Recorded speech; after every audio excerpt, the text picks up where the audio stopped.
yet another episode of Ensure, your weekly guide that's helping you figure out the most suitable life insurance protection for you and your family. Over the last couple of weeks, we've broken down the basic terminology, the types, the benefits of different kinds of life insurance policies.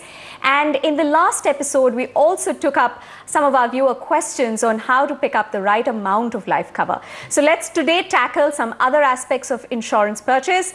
Joining in experts on this show, let me welcome in our guest from Mumbai at this point in time. Harshroongta is a trusted financial coach and founder of Harshroongta.com. And joining in from Delhi, Surya Bhatia, managing consultant, asset managers, and a reputed investment advisor. Gentlemen, thank you so very much for coming in and taking time out of your busy schedules. Harsh, I'm going to start off with you. You know, standard policies, they usually leave little room for modification beyond choosing the deductibles or the coverage amount, etc. Is there any way that policyholders can buy additional benefits that can be added to a basic insurance policy? Yeah, typically some policies would have what are called riders, and riders are essentially additional insurances covering specific items of protection that you can tack on to your main policy. You can't buy those riders standalone, then they would be separate policy, but you can tack them on to your main policy. That's something that some policies would allow. Right. Surya, you know, adding riders or add-ons to your policy can actually increase the premium amount. Some riders are definitely very important, some not so much. So how do you arrive at that decision, or what are those riders that you think are really worth the money? See, there are many riders available in the market. You really need to understand the need of yours before you really go ahead and want to buy that rider. Sure. And no rider is free. So you have to pay a premium for it in addition to what your premium you're paying to the existing policy. Yeah. So therefore, evaluate and understand what you really need over and above your normal insurance policy and then go for it. Just because a rider is available will not mean that you have to buy all riders. Of course. Understanding will really help you that which rider will suit you better and then go for it. So how is it that you can ensure that you're not actually bringing in excessive riders? Because that's also possible. So for example, there could be riders like critical illness rider, and you have a very good comprehensive insurance policy, medical insurance policy. Then do you really need that as a rider? So you have to evaluate that how good my policy is, and do I really go ahead and take that additional rider available? It may be a better option for many people, but in some cases, it may not serve the purpose. So do you want to pay that extra premium instead of having maybe a top-up on your existing policy? So take calls accordingly. But I would just like to add to the point that we just discussed on how to choose a rider. The key is, I think it's like shopping. Prepare your list in advance. Otherwise, you might be stuck with things that you don't need. So I think you need to consult a proper, as they say, a SEBI registered investment advisor who can help you plan out your protection needs. Those protection needs are life insurance, they could be your disability insurance because of illness, disability insurance because of accident, mediclaim, etc. Surya, typically we see that we suggest, or you would suggest people to take a life cover which is 10x their annual salary, or maybe 15x. Is that right? Typically, it depends, and generally you can say a thumb rule can vary to 7 to 8 times, but with the growing expenses and the life becoming more expensive, that 7 to 8 times actually has become 10 to 12 times. Right. So in that case, so if I do have, say, a 10x cover already, would I require, typically, and I know everything is very subjective and case to case, you know, there's no one size fits all, would I require further riders? And how then, what kind of consulting would you do to someone who says that I am already covered for 10x my annual income, I have 2 dependents in terms of my parents and 2 children and a working wife, should I look at further riders? See, when you first go to have an insurance, the basic insurance over here, you understand your own financial arena, that where do you stand financially among your family. You said, in this instance, the wife is working. So maybe I don't even need the 10x. And instead of the amount which I cut down, my wife actually needs an insurance. Right. Because I'm also dependent on her to a certain extent on the total financial if I do a platform over here. But assuming the 10x is my number, need for the riders will arise depending on what I'm looking at. Right. In case, for example, my job makes me travel a lot. So I am more prone to accidents. It's not an accident going to happen, but the probability is still higher. So I may not mind having an ADB, accidental death benefit rider, attached to my basic term policy, assuming that's what I'm going for. Right. And the cost of that is much lower than what you buy for the original policy. And also, there is a myth in the market that because in case of an accident-related death, I need to have an ADB rider. That's not the case. It happens that you will get coverage for your basic life cover in case something happens to you, and because of that, the death happens. Over and above that, your accidental death benefit rider will also kick in, and you will get the sum assured over and above your basic sum assured. Right. So in that instance, it may help your family. But that's a call which you have to take, that whether I really need that. Yeah. And because of that, I may end up, instead of doing a 10x, I may do a 8x. Right. An 8x and top it up and add a ADB rider, it actually helps me. Right, and it's actually good to have that clarity as well.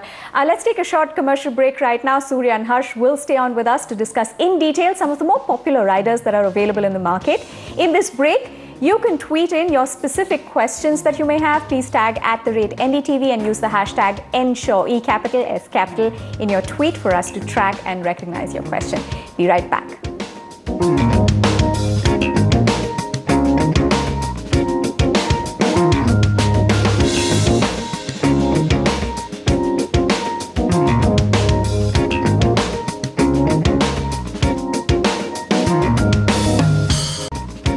Welcome back to Ensure. Life insurance tackles numerous needs at different stages of your life. In this episode of Ensure, we're looking into the various types of riders and discussing the ways they can drastically affect the way that you buy insurance. Now, Surya, normally a rider would lapse, when the basic policy lapses. Is that the case, and is there a way that one can look at adding on and supplementing the life insurance policy that you have, irrespective of the riders that you have? See, typically you will find the riders going to lapse when your basic policy gets matured, gets over. Because riders are typically, as the name says, is riding on the main policy. Yeah. But there are riders available which actually gives you a benefit post your policy gets over. For example, like an income benefit rider. When you want a regular income to start coming to you after a particular maturity, the income benefit rider, for example, it may give you 10% of your sum assured for the next 10 years. Okay. So it actually adds the benefit of income to you, which could be in a case when you believe your job could be volatile, you're in tough times. It actually starts benefiting you by giving you regular income.